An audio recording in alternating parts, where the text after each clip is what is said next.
অনেকে কান্নারও অনেক সময় আমি দেখি, অনেকে চোখের জলও ফেলে, নানা রকমভাবে রিয়াং শরণার্থীদের কথা বলেন।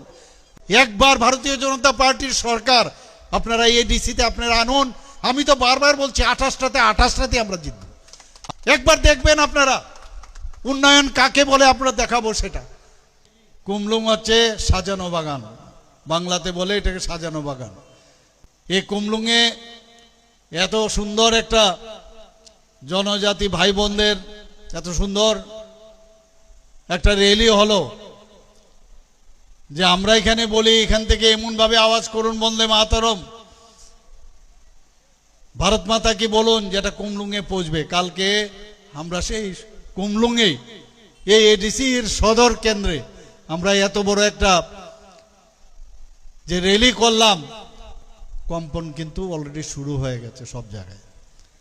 বুঝতে পেরে গেছে যে জনজাতি ভাই বোনরা ভারতীয় জনতা পার্টি ছাড়া এবং ভারতীয় জনতা পার্টির যতক্ষণ পর্যন্ত এডিসির কে নিয়ন্ত্রণে না আনতে পারে, সেখানে গভর্নমেন্ট তৈরি না করতে পারে, ততক্ষণ পর্যন্ত এই জনজাতিদের উন্নয়ন সম্ভব নয়।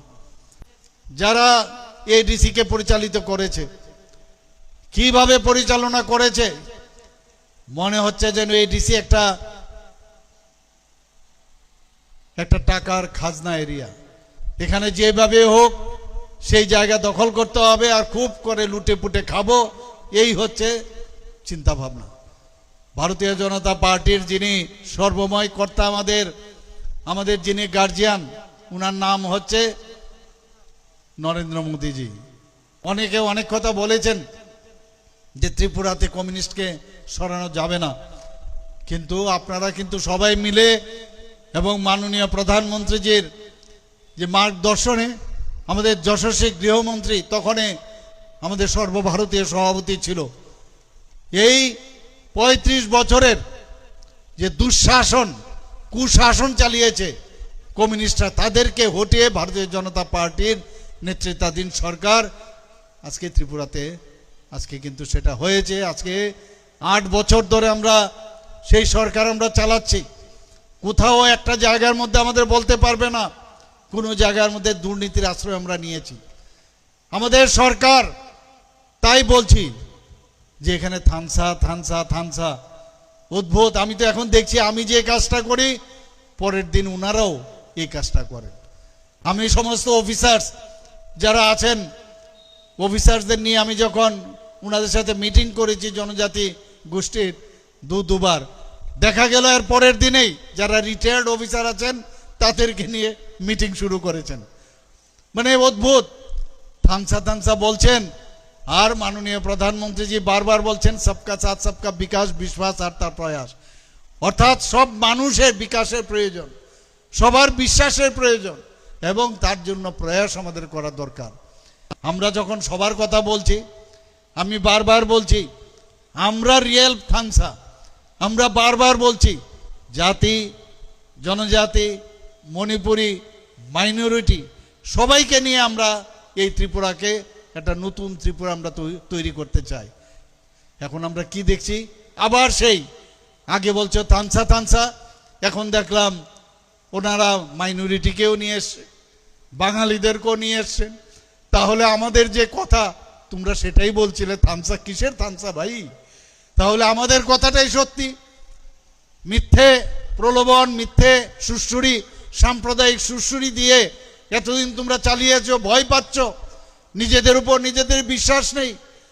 তবেই এখন ওই সমস্ত যারা মাইনরিটি আছে, যারা বাঙালি আছে, মণিপুরি আছেন, তাদেরকে আবার নতুনভাবে বিভিন্ন জায়গায় এই পদের প্রলোভন দিয়ে এখন বলছে যে আমরাও সেইভাবে আমরা চলছি। তাহলে কিসের তামসা ভাই? কমিউনিস্টরা তাদের সময় এগুলো সৃষ্টি করেছে, কারণ তারা গদিতে বসে থাকতে চায়, তারা সন্ত্রাসের মাধ্যমে ওরা সরকার চালাতে চায়। 35 বছর রাজত্ব করেছে, আর সেই জায়গায় আজকে আমরা এসে মাননীয় প্রধানমন্ত্রীজি এবং মাননীয় গৃহমন্ত্রীজি এসে আজকে সেইগুলো সমাধান করেছেন। তাদের টেরোরিজম থেকে সেই টেরোরিস্টরা আজকে নর্মাল জীবনযাপন করার জন্য তারা চলে এসছে। আমার পূর্ববর্তী বক্তা বলেছেন, আজকে যারা মিজোরাম থেকে এসছেন, যারা যাদের কথা কেউ কোনোদিন শুনেনি, এতদিন ধরে ক্রোকোডাইল টিয়ার্স, আর আমাদের সরকার আসার পর 23 বছরের এই এতগুলো রিয়াং শরণার্থী, তাদেরকে আমরা প্রথমে 500 কোটি টাকার প্যাকেজ দেওয়া হয়েছিল, আর আজকে আমরা 800 কোটি টাকার প্যাকেজ দিয়ে তাদেরকে 12টা জায়গায় তাদেরকে থাকার ব্যবস্থা আমরা করেছি। শুধু তাই নয়, যারা ইয়াং জেনারেশন আছে তাদেরকেও কিভাবে সাস্টেনেবল জীবনযাপন করতে পারবে, তাদেরকে ট্রেনিংয়ের মাধ্যমে তাদেরকে আমরা সেই ট্রেনিংয়ের ব্যবস্থা করিয়েছি এবং তাদেরকে টুল কিটসও আমরা দিয়েছি। বন্ধুগণ, আমাদের একদিকে এই টেররিস্টদের আমরা মূল স্রোতে ফিরিয়ে এনেছি, আবার আরেক দিক দিয়ে যাদের কথা কেউ ভাবেও নি, কল্পনাও করতে পারিনি যে কিভাবে তাদেরকে এই রিহ্যাবিলিটেশন করা হবে, সেটা আমরা করেছি। আজকে টেররিস্ট যারা ছিল এটিটিএফ এবং এনএলএফটি, তাদের জন্য 250 কোটি টাকার প্যাকেজ আমাদের দিল্লি থেকে দেওয়া হয়েছে। একদিকে আমাদের সরকার, আমাদের রাজ্য সরকার, কেন্দ্রীয় সরকার, আমরা সবাই মিলে সবাই যাতে আমরা শান্তিতে থাকতে পারি আমাদের এই ত্রিপুরাতে, আমরা সেই কাজটা আমরা করেছি। বিভ্রান্ত করা হচ্ছে, নানাভাবে চেষ্টা করছে আমাদের জনজাতি ভাই বোনদের। কিছু কিছু এখনো যারা ইউথ জেনারেশন আছে, একটা যে সাম্প্রদায়িক সুরসুরি দিয়ে তাদেরকে বিভ্রান্ত করছে। আমি এখনো ওদের কাছে আবেদন রাখবো, আপনারা এইসব এদের যে বিভ্রান্ত করার যে নীতি, তার থেকে দূরে সরে আসুন। এখনো সময় আছে, ভারতীয় জনতা পার্টিতে আপনারা চলে আসুন। ট্রেন কিন্তু খুব স্পিডে চলছে, এই ট্রেন কিন্তু আর থামবে না। আর এই যে পার্টিগুলো আছে ওই স্টেশনেই বসে থাকবে। আর ডাবল ইঞ্জিনের সরকার এই 2047-এ যে বিকশিত ভারত, বিকশিত ত্রিপুরা, সেই স্টেশনে নামবে। আর তোমরা খালি টাটা বাই বাই করবে। তোমাদের এখনো সময় আছে, গাড়ির ডাব্বাতে এখনো জায়গা আছে, আপনারা চলে আসুন।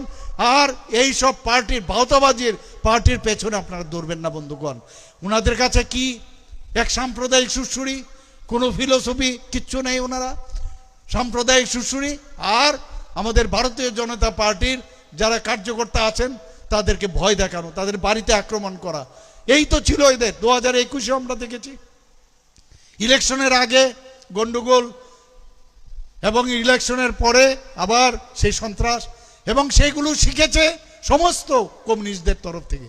অগ্নিসংযোগ, এমন কোনো কাজ নেই যেটা ওরা করেননি, এখনো চেষ্টা করেছে। কিন্তু আমরা এবার ঠিক করে ফেলেছি, যেখানে গন্ডগোল হবে সেখানেই আমরা পৌঁছে যাব। আপনারা দেখেছেন প্রধানমন্ত্রীর মন কি বাত অনুষ্ঠানে আমাদের এই জনজাতি ভাইরা ওখানে একটা ছোট একটা মানে টিভিও না, একটা মোবাইলের মধ্যে ওরা প্রধানমন্ত্রীর মন কি বাত অনুষ্ঠান দেখছিল। সেখানে গিয়ে ওরা হামলা করেছে। আপনি যদি দেখুন সব জায়গার মধ্যে, সব জায়গায় জনজাতিদেরকে মারছেন ওনারা থামসা বলছেন, আর জনজাতিদের ওনারা মারছেন। এখন ওনারা সব বুঝে গেছেন। আমি বারবার একটা জায়গায় আমি সবসময় বলি যে আমরা নতুন ত্রিপুরা, মাননীয় প্রধানমন্ত্রী যে বলছেন যে নতুন ভারত আমরা তৈরি করতে চাই, আমরা নতুন ত্রিপুরাও সেইভাবে আমরা তৈরি করতে চাই। আমরা চাই যে ডেভেলপমেন্ট ছাড়া কিচ্ছু হবে না। আপনারা দেখেছেন বিশ্রামগঞ্জের একটা ঘটনা, আপনারা জানেন কি বলছে গিয়ে সুরসুরি কিভাবে দেবে। বিশ্রামগঞ্জ নাকি এটা বিসি নিয়ে যাচ্ছে, এখানে নগর পঞ্চায়েত হবে। তো এর মধ্যে বিসি কি করে নেবে? সেখানে কোনো কারোর ক্ষমতা আছে? কোনো যারা ওখানে সরকারি কর্মচারী কারোর ক্ষমতা আছে? তার চাকরি থাকবে? সেখানে গিয়ে যখন দেখালো যে এই অবস্থা আছে, ক্ষমতা নেই, বিসি নিয়ে আমার ক্ষমতা, সেটাকে নিয়ে কিভাবে বিভ্রান্ত করবো, যখন শুনলো বুঝলো, আস্তে আস্তে করে হেঁটে চলে গেল, খবরই নেই। সুপ্রিম কোর্টে গেলেন, सुप्रीम कोर्टे गए बोलें हम जीत गए, हम लोग जीत गए। अरे क्या जीत गया भाई, मैं भी तो सुनूं, क्या जीत गया? हम लोग बीसी जीत गया। तो हम बोला कहाँ से बीसी जीत गया? खबर निलाम बीसी জিতলো মানে কিছুই হয়নি, একটা ডেট ফিক্স করেছে, সেই ডেটের উপরেই চারিদিকে ফোন করে দিচ্ছে हम लोग जीत गया, बीसी जीत गया। पूरा सभी जगह जाओ, जाके बोलो बीसी में हम लोग बीसी जीत गया, जीत गया, जीत गया। यही तो अवस्था। একবার মিথ্যা কিভাবে এই গোয়েবেলসে কাদায় সিপিএম থেকে শেখা। সিপিএম এখানে রাজত্ব করেছে, কংগ্রেসও একই রাজত্ব করেছে। একটা ভব্য রাজনীতি যদি যাকে বলা হয় তার নাম হচ্ছে ভারতীয় জনতা পার্টি, যারা কখনো মিথ্যা বলে না, যা বলবে সামনে বলবে, সত্য কথা বলবে, কিন্তু বিভ্রান্ত করবে না, না হলে নাই। আপনারা সবাই দেখেছেন পরবর্তী সময়ে একটা ডেট দিয়েছে, সেই ডেটে কি বলেছে? সেই ডেটে বলেছে যে প্রথমে বলেছে বিসি ইলেকশন।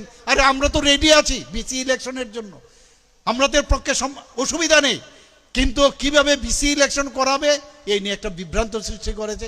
শেষ পর্যন্ত কি আসলো যে একসাথে আমরা বললাম, সুপ্রিম কোর্ট থেকে বলছেন যে কি বলছেন যে বিসি এবং এডিসি একসাথে করা যাবে কি না।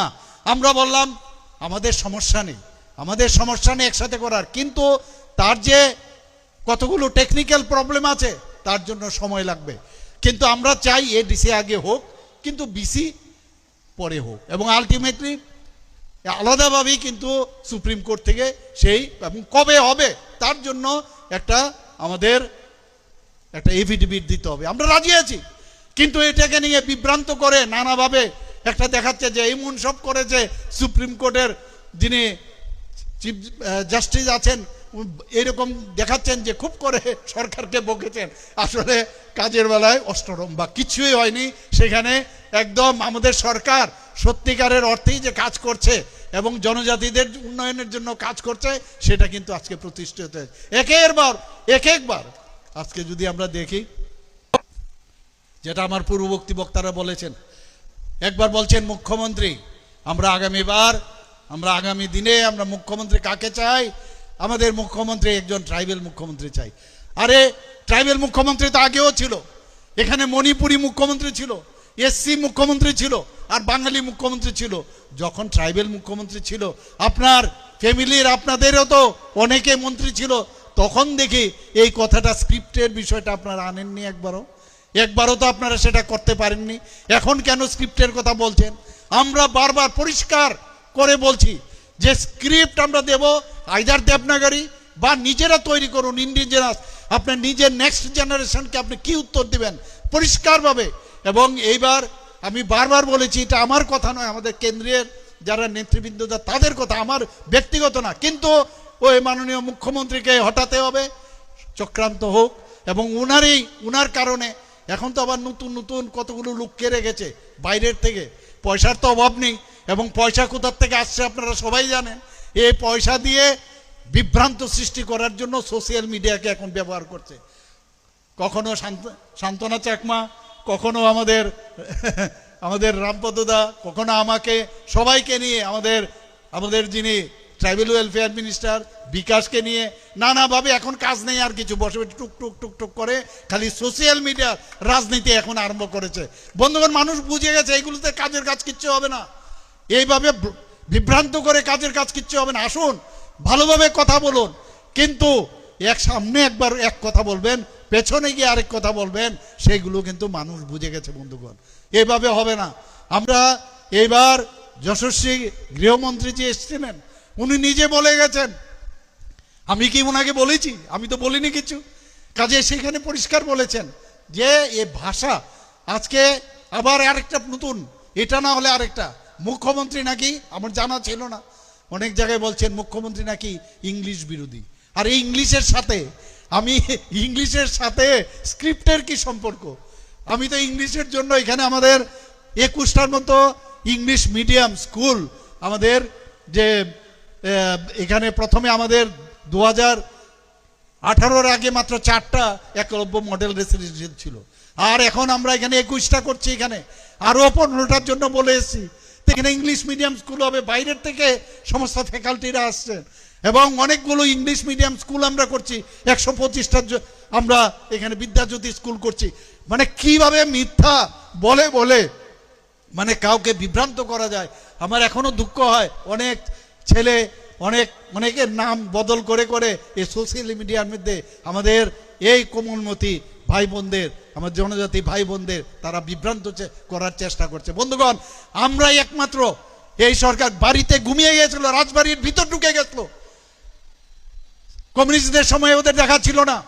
আরে এখন গণতন্ত্রের যুগ, রাজতন্ত্র নেই আর। গণতন্ত্র আপনার বুঝতে হবে, এই একজনের ফটো দেখিয়ে সেই পতাকার মধ্যে নিজের ফটো দিয়ে এই গণতন্ত্র চলে না, এটা রাজতন্ত্রের মধ্যে চলে, গণতন্ত্রতে চলে না বন্ধুগণ। মানুষ এখন তৈরি করে কে মুখ্যমন্ত্রী হবে, কে মন্ত্রী হবে, বিভিন্ন জায়গায় আজকে এডিসির কে কারা কারা মিনিস্টার হবেন, সব গণতন্ত্রের মাধ্যমে হবে, কিন্তু এখনো সেই জায়গার থেকে বেরোতে পারছে না। আমি বলবো এখনো ভগবানের কাছে প্রার্থনা করব যে উনাদের জন্য সদ্বুদ্ধি দেয়, এখনো সেই জায়গার থেকে বেরিয়ে আসেন। মুখে বললাম হ্যাঁ, আর কাজের বেলায় কিচ্ছু করলাম না, এইভাবে ফাঁকি দিয়ে আর বিভ্রান্ত করে আর গুয়ে বলছে কাদায় মিথ্যা কদে আর গলার যে নালি ফুলিয়ে কথা বলে এক মাথার থেকে আরেক মাথা, এসব অ্যাক্টিং আর চলবে না। আগামী দিন এগুলো মানুষ, আমি নিশ্চিত যে 28টা যে আমাদের জায়গা আছে, আর মারপিট, আমি তো বলেছি মারপিট করে ভারতীয় জনতা পার্টিকে ভয় দেখে কিচ্ছু করতে পারবেন না আপনারা, কারণ এখন ভারতীয় জনতা পার্টি জেগে গেছে। আজকে যারা যারা যুক্ত হয়েছেন, আমাদের যেখানে যাচ্ছি সেখানেই ভারতীয় জনতা পার্টির শক্তি বৃদ্ধি হচ্ছে। কালকে কুমলুঙে যে আওয়াজ, সেই কুমলুঙের আওয়াজ আপনারা শুনতে পেরেছেন, আপনারা দেখেছেন কত জনজাতি ভাই বোনেরা আনন্দের সাথে। আর আমাদের পার্টি গুন্ডা পার্টি না, আমাদের পার্টি, আমরা বারবার বলি আমরা কাউকে মারবো না, আমাদের কথা মানুষকে বুঝাবো, কি পারবো কি পারবো না সেটা পরের কথা, কিন্তু আমাদের কথাটা তো আপনারা শুনবেন। কুমলুঙে কালকেও আমি গিয়েছিলাম। কুমলুঙের বাংলার অর্থ হচ্ছে সুন্দর বাগান। একটা সুন্দর বাগান আমরা তৈরি করতে চাই, লুটপাট এগুলো আমরা করতে দেব না। এবং আমাদের সরকার সেখানে গঠন করার পর আপনারা দেখবেন কারা কারা লুটপাট করেছে, এক একজনকে খুঁজে বের করব এবং তারপর যা যা করার এবং সেগুলো মানুষের কাছে আমরা তুলে ধরবো। বন্ধুগণ, আমাদের কাছে বারবার বলছি, আমাদের জনজাতিদের যদি উন্নয়ন না হয়, মাননীয় প্রধানমন্ত্রীজি বলছেন নর্থ ইস্ট যদি উন্নয়ন না হয় দেশ উন্নয়ন হবে না। আমিও বলছি যে জনজাতিদের আজকে আমাদের 2011-র যে সেন্সাস, সেখানে 31% আজকে আমাদের জনজাতিরা আছেন, হয়তো এবার আরো বাড়বে, কিন্তু আমি বলছি তাদের আমরা সবাই মিলে আমরা একসাথে যদি থাকি, আর এত বড় কৃষ্টি সংস্কৃতি আজকে আমাদের যারা সমাজপতিরা আছেন, আমাদের সরকার আসার পর 2000 টাকা করে ওদেরকে সাম্মানিক দিয়েছেন। আমি কিছুদিন আগে ক্যাবিনেটে ডিসিশন নিলাম, এসে এখানে মাননীয় মন্ত্রী মহোদয় আছেন, সেখানে 2000 থেকে 5000 টাকা আমি করেছি। 5000 টাকা শুধু আমাদের যে 19টি জনজাতি গোষ্ঠী আছেন মেজর, তাদেরকে আমরা 5000 টাকা করে দেওয়ার অলরেডি ডিসিশন নিয়েছি। এবং শুধু তাই নয়, আপনারা হয়তো অনেকে জানেন না যে আমাদের ত্রিপুরাতে প্রায় 40+ জনজাতি আছে, ছোট ছোট গ্রুপ, 1000, 500, 300, 400 এক্সটিংক্ট হয়ে যাচ্ছে, হারিয়ে যাচ্ছে। আমি বললাম যে এদেরকে আমরা হারাতে চাই না। সবার কৃষ্টি সংস্কৃতি, তাদের ফোক ডান্স, ফোক সং ইত্যাদি অনেক কিছু আছে, তাদেরকে আমাদের বাঁচিয়ে রাখতে হবে। এবং প্রতিজনের যাদের সমাজপতি সিস্টেম নেই, তাদের তো কেউ সেখানে চৌধুরী থাকবে, কেউ রায় থাকবে, তাদেরকে বের করতে হবে। তাদের যে প্রধান, সবাইকে আমরা 5000 টাকা করে আমরা দেব এবং সেইভাবে কিন্তু আমরা কাজ করছি। আমরা সমস্ত সাব ডিভিশনাল লেভেলে, সমস্ত ডিস্ট্রিক্ট লেভেলে আমরা টিসিএস যে মানে তাদের ইকুয়াল যেসব অফিসার আছেন সেখানে আমরা রেখেছি সমস্ত ডিস্ট্রিক্ট এবং সাব ডিভিশনে। এবং তাদের কাজ কি, সমস্ত স্কিমগুলো, জনজাতিদের যে স্কিমগুলো আছে আমাদের সেন্ট্রালের এবং আমাদের স্টেটের, রাজ্যের, সেইগুলো তারা খালি দেখবে। এবং তাদের কাজই হচ্ছে যাতে জনজাতিরা যখন যায় অফিসে, অনেক সময় অসুবিধা হয় কার কাছে যাবে, এখন শুধু তাদের কাজ যে স্কিমগুলো জনজাতিদের জন্য করে। একের পর এক আমি যদি এখানে বলি শেষ করতে পারবো না, প্রচুর কথা আছে জনজাতিদের জন্য। আমরা চাই যে আগামী দিন অন্ততপক্ষে করাপশন ফ্রি একটা এডিসি আমরা তৈরি করব, সেই আশা আকাঙ্ক্ষা রেখে এখানে যারা আজকে জয়েন এবং সবাই এখানে যারা এতক্ষণ ধরে উপস্থিত রয়েছেন সবাইকে হার্দিক অভিনন্দন, শুভেচ্ছা।